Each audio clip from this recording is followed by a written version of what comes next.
তো সিলেবাস যেটা আছে একটা হচ্ছে ট্রাপেজোডিয়াল method,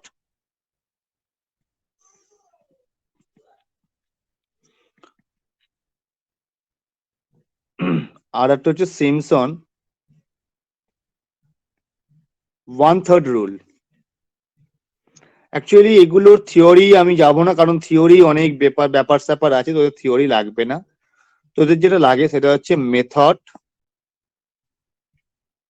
for find out the integral value.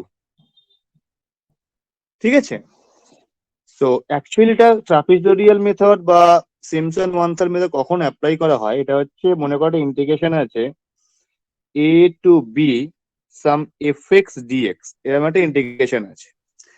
তো এই যে গ্র্যান্ড ভ্যালুটা আছে, যে ফাংশনটা আছে ইন্টিগ্র্যান্ড, এটা মনে কর এমন একটা ফাংশন যার নর্মালি ইন্টিগ্রেশন করা পসিবল নয়। কি বললাম বুঝতে পারলি? তোদের ফিজিক্সে তো এরকম হামেশাই এরকম ফাংশন ডিরাইভ করিস তোরা, যে ফাংশনটার ইন্টিগ্রেশনটা কিন্তু করা মাঝে মাঝে ইম্পসিবল হয়ে যায়।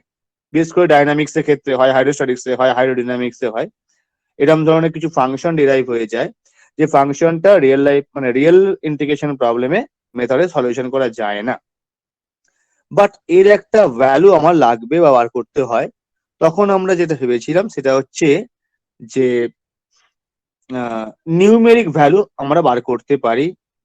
নিউমেরিক ভ্যালু, যদিও নিউমেরিক ভ্যালুটা একটা পারফেক্ট ভ্যালু বা এক্সাক্ট ভ্যালু নয়, কিন্তু তা সত্ত্বেও যেহেতু একটা ভ্যালু আমরা পাচ্ছি এবং যেটা merely equal to exact value, so এই ভ্যালুটা আমরা অ্যাকসেপ্ট করে নিতে পারি ফর রিয়েল লাইফ সিস্টেম। তো এই দুটো মেথড তোমাদের সিলেবাসে আছে। আর একটা মেথড হয় ওয়েডেলস মেথড, যেটা তোমাদের সিলেবাসে নেই।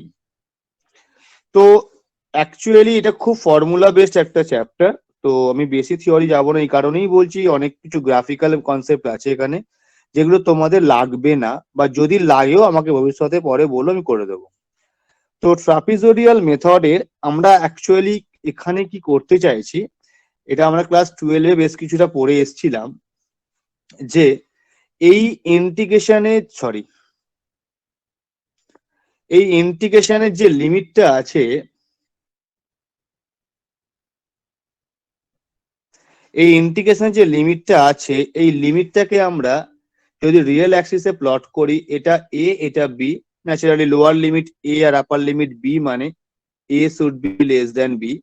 সো এই ইন্টারভ্যালের মধ্যে যে ডিস্টেন্সটা আছে, এই ডিস্টেন্সটাকে আমরা যদি ইকুইলিস্ট বা ইকুইডিস্ট্রিবিউটেড সিস্টেমে ব্রেক করি, তাহলে এরকম কিছু আমরা পার্টস পাবো।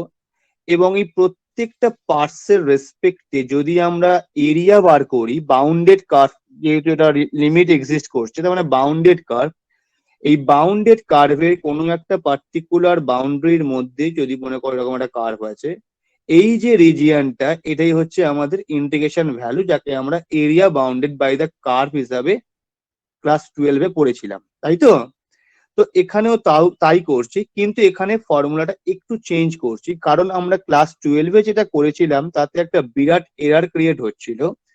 সেটা কিরকম ছিল, যদি একটা কার্ভ থাকে এবং সেখানে একটা পয়েন্ট আমি এ নিই, এখানে একটা পয়েন্ট আমি বি নিই, এবং তাকে যদি আমি স্প্লিট করি, তাহলে আইদার এই একটা ট্রাপিজিয়াম, এরকম ধরনের ট্রাপিজিয়াম গুলো পাচ্ছিলাম। এবং যদি আমরা অন্য কালার দিয়ে করি, তাহলে খুব বেশি হলে এটা জয়েন করতে পারি, এটা জয়েন করতে পারি, আর এটা জয়েন করতে পারি। তাহলে আমার দু ধরনের এরার ক্রিয়েট হচ্ছিল। যদি ম্যাক্সিমাম মানে কি বলবো তোমার ওটা আপার হাফ এরার হয়, তাহলে আমরা এই এরার গুলো পাবো, এই আপার সাইড এরার পাবো। আর যদি লোয়ার হাফ এরার বার করি, তাহলে আমরা এই এরার গুলো কম পাবো অ্যাকচুয়াল ইন্টিগ্রেশনের থেকে। কারণ আমরা জানি যে ট্রাপিজিয়ামে এরিয়া বার করতে গেলে আমাদের sum of parallel side into height, এই কনসেপ্টটা লাগাবো। এবং সেক্ষেত্রে যদি আমরা এরিয়া বার করতে চাই, তাহলে একটা পোর্শন আমরা দেখতে পাচ্ছি ফিগার, যদি একটু ম্যাগনিফাই করি ফিগারটাকে, যদি একটু ম্যাগনিফাই করি, ধরা যাক এই ফিগারটাই দেখছি, আমরা কিন্তু এই এই এরিয়াটা করতে পারি, এই এরিয়াটা। আমরা এই এরিয়াটা বার করতে পারি অ্যাকচুয়ালি। কিন্তু একটা দারুণ পরিমাণ এরিয়া এখানে কিন্তু বাদ চলে গেছে, সেটা হচ্ছে এই এরিয়াটা।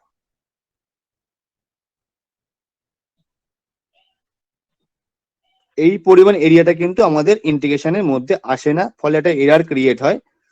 তো এই এরার গুলোকেই মিনিমাইজ করার জন্য পরবর্তী ক্ষেত্রে আরো কিছু মেথড ডেভেলপ করা হয়েছে, তার মধ্যে হচ্ছে একটা ট্রাপিজোডিয়াল মেথড, একটা সিম্পসন ওয়ান থার্ড মেথড। তারপরে এটা নয় যে এদের মধ্যে কোনো এরার বা ভুল নেই, এদেরও এরার আছে, তবে হ্যাঁ এরারটা কিন্তু অনেকটা মিনিমাইজ বা অনেকটা লিস্ট। ঠিক আছে, বোঝা গেছে?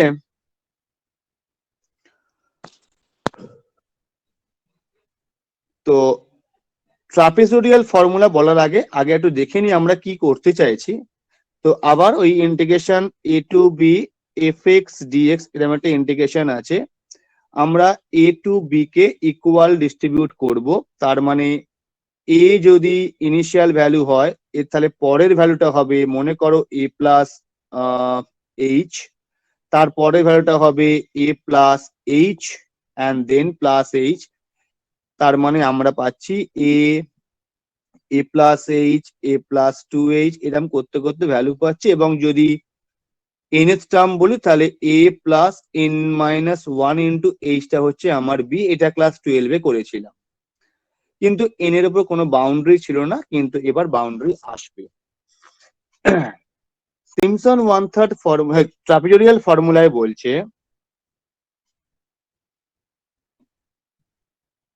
ট্রাপিজোডিয়াল রুলে বলছে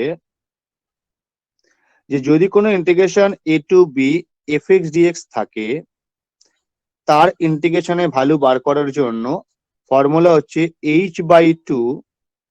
অ্যাকচুয়ালি ফর্মুলাটা ডিরাইভ করে দিলে ভালো হয়, কিন্তু ডিরাইভ করার মতো সময় বা টাইম আর মানসিকতা অনেক অত লাগবে না। Y naught plus Y N plus two into Y one plus Y two plus dot dot dot dot plus Y of N minus one. এটা হচ্ছে ট্রাপিজোডিয়ালের ফর্মুলা। এখন ফার্স্ট অফ অল এই ওয়াই গুলো কি যদি জানতে চাস, কিছুই নয়, Y I equals to F of X I. মানে এক্স আই যদি একটা আরবিট্রারি পয়েন্ট হয়, সেই পয়েন্টের ফাংশনাল ভ্যালুটা হচ্ছে ওয়াই আই। তার মানে ওয়াই নট কি হবে, F of X naught. Y three কি হবে, এফ অফ এক্স থ্রি। এবং আমরা যদি এক্স নটটা তো এখনো পর্যন্ত দেখলাম না কোনটা স্যার এক্স নট। সবসময় ইন্টিগ্রেশনের লোয়ার বাউন্ডারিটা হয় আমাদের এক্স নট, আর ইন্টিগ্রেশনের আপার বাউন্ডারিটা হয় এক্স এন। তো this is our X A naught আর this is our X N, এবং করসপন্ডিং এর ফাংশনাল ভ্যালুকে আমরা বলবো ওয়াই নট, আর করসপন্ডিং এর ফাংশনাল ভ্যালুকে আমরা বলবো ওয়াই এন। তো এখানে তাই আছে Y naught plus Y N plus twice of remaining term up to N minus one. কিন্তু এখানে ওয়াই নট আর ওয়াই এন কিন্তু টু ইন্টু মাল্টিপ্লিকেশনে আসবে না। এটা ভেরি সিম্পল ফর্মুলা, ক্লাস 12 এটা আমরা করেছি already. Simpson one third, Simpson one third rule. এটা কি বলছে, এটা হচ্ছে integration A to B f x dx.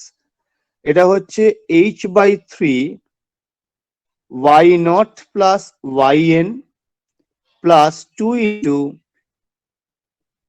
Even suffix, sorry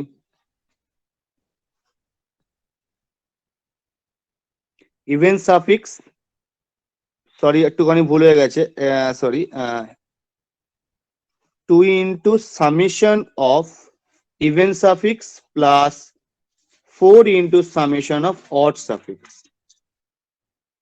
actually এই কথাটার মানে কিছুই নয়, এই ইভেন সাফিক্স মানে ওয়াই টু ওয়াই ফোর এই ধরনের ভ্যালুগুলো, আর অড সাফিক্স মানে ওয়াই ওয়ান ওয়াই থ্রি এই ধরনের ভ্যালুগুলো। কিন্তু খেয়াল রাখতে হবে যাতে ওয়াই এনটা যেন এরম বা এরকম কোনো জায়গায় আর না চলে আসে। হ্যাঁ দিদি ভাই বলো। আচ্ছা ঠিক আছে, বেশি না, মাঝে গেছে।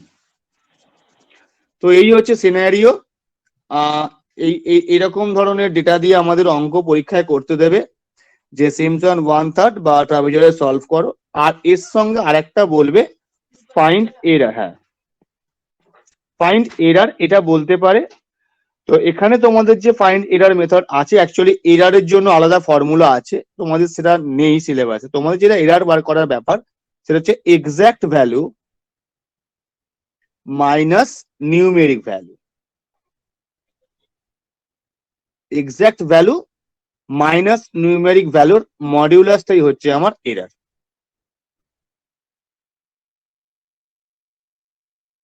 ঠিক আছে, তো এটাই হচ্ছে আজকে একদম ইজি টপিক একটা।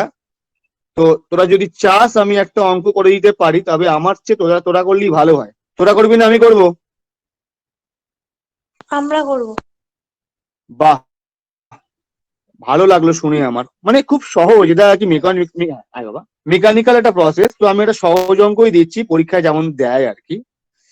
অ্যাকচুয়ালি এটা পাইথন প্রোগ্রাম বা সি বা ফরট্রানে প্রোগ্রাম করতে দেবে। এটা ভেরিয়ে যেত। তো বললাম find the value of the integral 0 to 1 by 1 plus x square dx by trapezoidal, এক নম্বর ট্রাপেজোডিয়াল রুল, এন্ড 2 নম্বর দিলাম সিমসন। দুটি বার করবি, সিমসন 1/3 রুল। একটা কথা বলতে ভুলে গেছি আমি, সেটা পরে বলে দিচ্ছি। Correct up to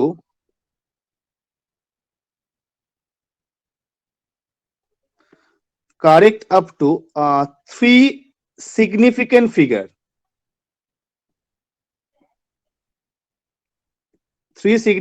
figure. একটা কথা বলি, মন দিয়ে শোন। যখন আমরা সিমসন 1/3 ফর্মুলা রেখেছিলাম, সেখানে দেখ twice of even suffix 4 into odd suffix আর Y naught plus Y N. কেউ কি বলতে পারবি তাহলে সিমসন 1/3 রুলে আমি কটা পয়েন্ট নিতে পারি? অর্থাৎ সিমসন 1/3 রুলে এ টু বি কে আমরা কতগুলো পয়েন্টে ব্রেক করতে পারি? ইকুয়াল পয়েন্ট কতগুলোতে ব্রেক করতে পারি? কেউ বলতে পারবি?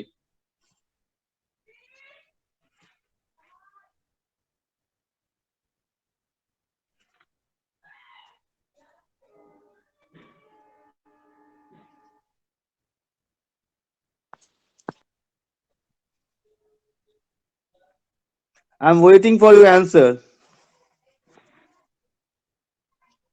Sir n-1 x1 plus h। n-1, ওকে। আর একটা কেউ কেউ কিছু বলছিলিস মনে হয়, বল।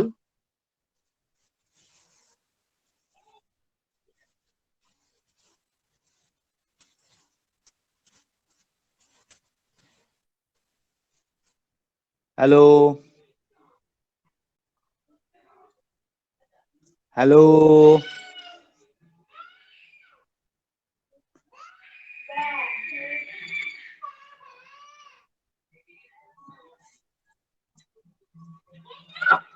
n-1 হবে। পড়াচ্ছি আমি। হ্যাঁ বল। আচ্ছা, আমি একটু বলে দিচ্ছি। অ্যাকচুয়ালি ট্রাপেজোডিয়াল রুলের ক্ষেত্রে কোনো বাউন্ডারি নেই, বাট সিমসন 1/3 রুলে সবসময় মনে রাখবি, এটা আমি এনবি দিয়ে বলে দিচ্ছি, number of sub interval.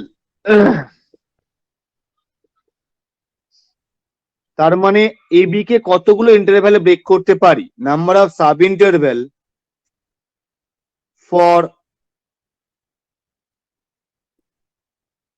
Simpson's 1/3 rule.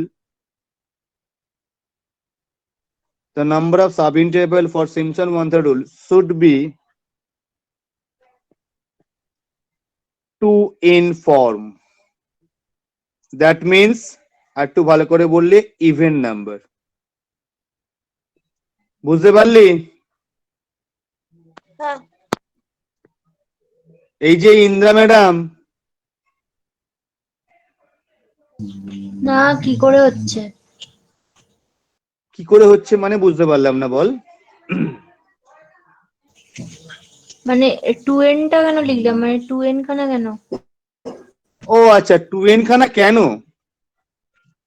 এর জন্য আমি একটা বড় সরি চেয়ে নিচ্ছি। এই এক্সাক্ট 2n খানা কেন যদি প্রশ্ন করিস, তাহলে আমাকে সত্যি কথা বলছি থিওরেম ডেভেলপ করতে হবে। কারণ 2n খানা কেন হয়, এটা নোটস এর থিওরেম, মানে অ্যাকচুয়ালি কটা পয়েন্টে আমরা ব্রেক করতে পারি অ্যাটমোস্ট, সেটা আমাকে প্রুফ করে দেখাতে হবে যে maximum length of B minus A is 2n, এটা থিওরেম একটা। এটা ইম্পসিবল এখন আমার পক্ষে বলা, তো এইটা মনে রাখ। কিন্তু একটা কথা মাথায় রাখবি যে এই যে 2n number of sub interval বলছি, তার মানে কটা পয়েন্ট পাওয়া যায় বলতে পারবি?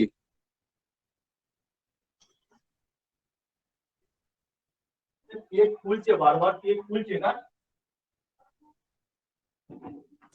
2n plus 1.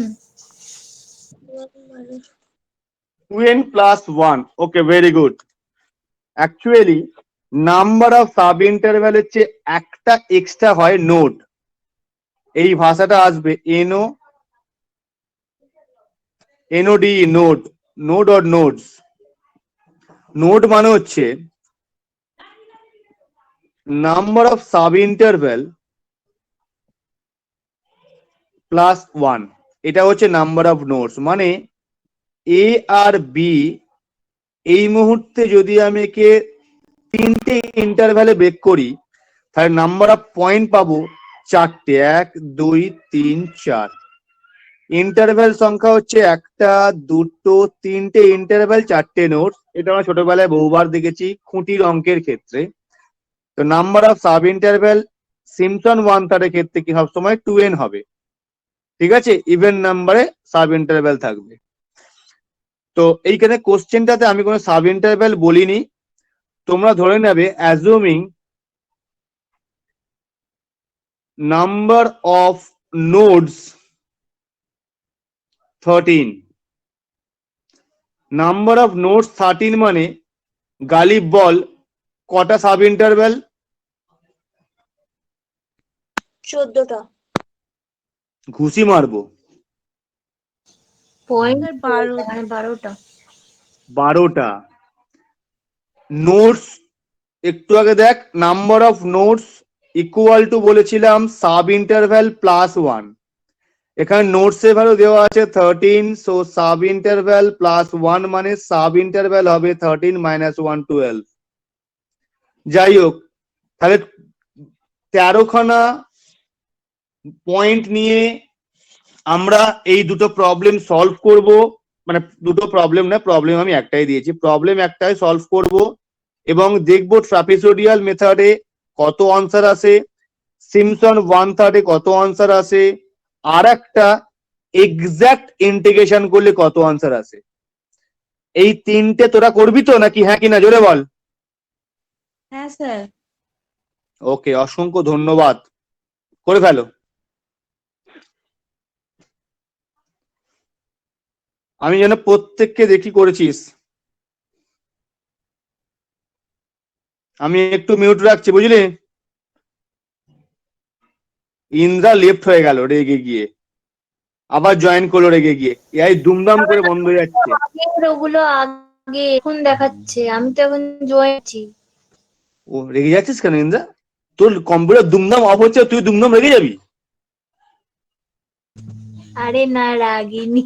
না ঠিক আছে রে। আচ্ছা, তোরা প্রত্যেক পিস অঙ্কটা কিন্তু কর। আর একটা কথা বলে রাখি, আমি সিগনিফিকেন্ট ফিগার কথাটা ইউজ করেছি, তাই তো? হ্যাঁ স্যার। সিগনিফিকেন্ট ফিগার মানে জানিস তো? হ্যাঁ আমি স্যার, খুব, জিরো বাদ দিয়ে বাকিগুলো। না না না না না না না, একদমই নয়।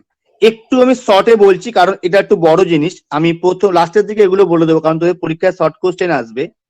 তো এইটুকু মাথায় রাখবি, এইটাও যদি পয়েন্ট হয়, পয়েন্টের আগে থেকে পয়েন্টের পরের number of non zero value,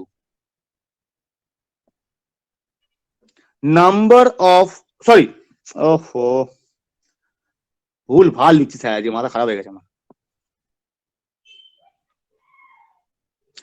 পয়েন্টের আগে থেকে পয়েন্টের পরে অবধি number of digit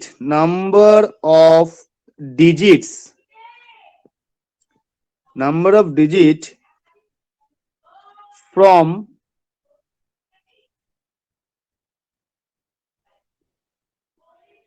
starting to ending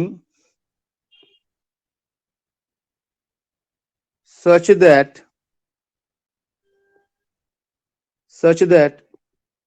the starting digit should be starting and ending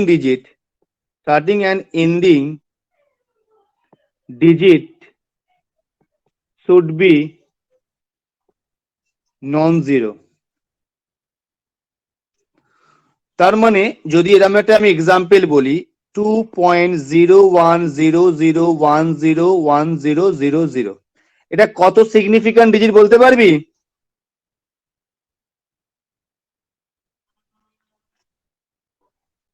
8। হ্যাঁ স্যার 8টা। 8 very good. এটা বলতো